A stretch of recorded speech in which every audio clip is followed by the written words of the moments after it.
I'm not supposed to talk about this. Not because anyone told me not to, but because I don't think I was ever meant to understand what happened that night.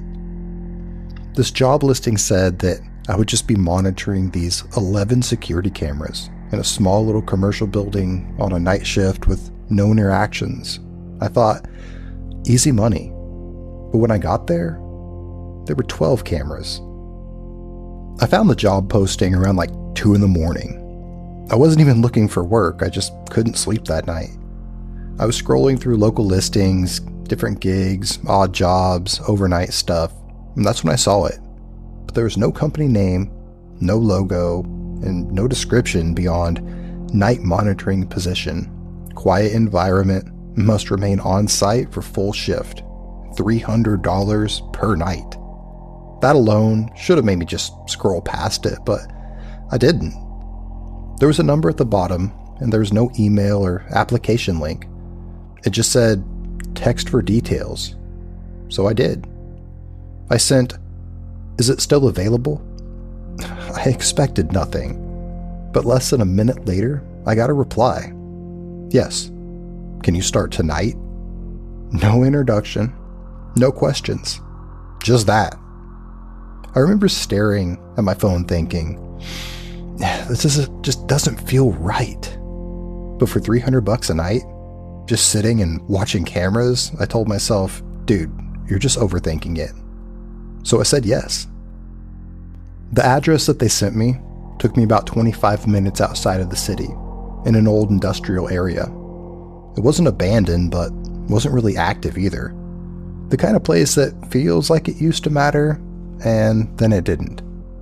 When I pulled into the parking lot, it was completely empty.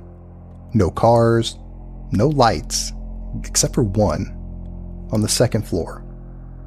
That's when things just started to feel a little off. If someone was expecting me, why was the entire building dark?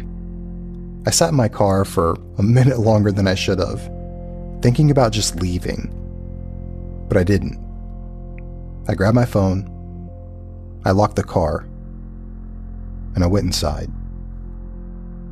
I walked up the pitch black sidewalk all the way to the front door, and it wasn't even locked.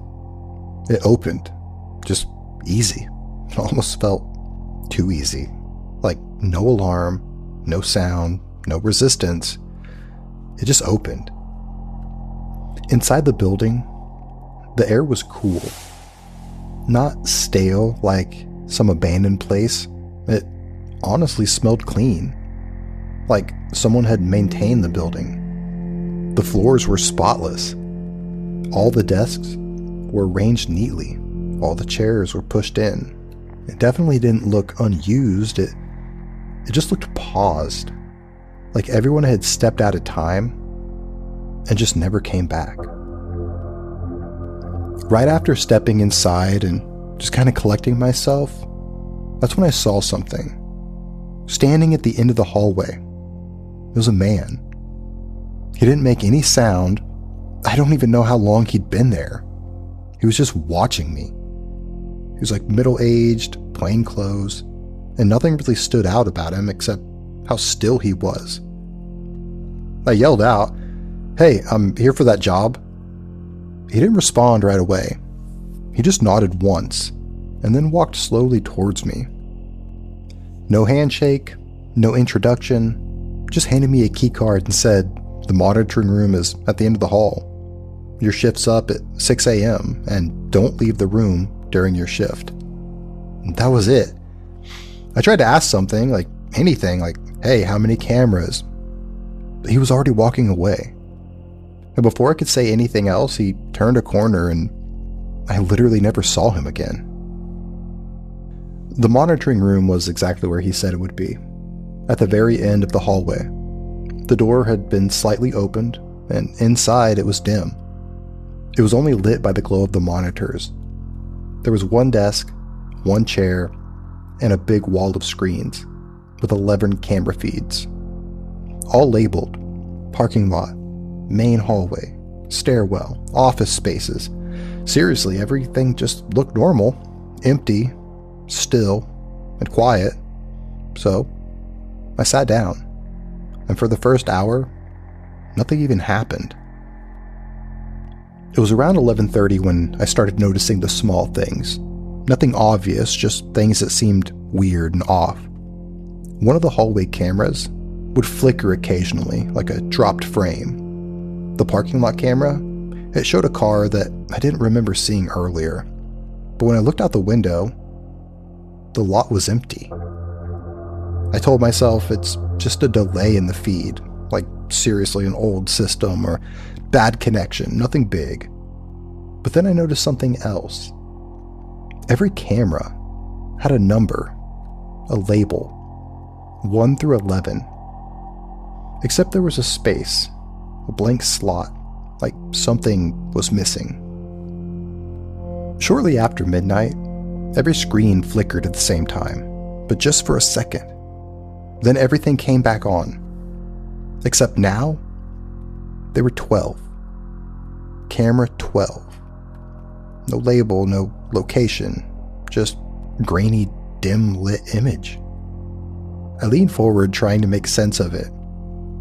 The room actually did look familiar. Same layout, same desk, same chair, same monitors. That's when it hit me. It was this room. I immediately stood up and turned around. There was nothing. No camera, no lens, a reflection, nothing. And I checked everywhere. The corners of the ceilings, behind the monitors, under the desk. Nothing. There was no way that this feed was coming from inside of this room. But it didn't go away. The camera 12 feed stayed on. It was perfectly still, watching the chair that I'd been sitting in. At 12:47 a.m., something had moved on camera 12. Someone stepped into frame, slowly and calmly, and they sat down in the chair.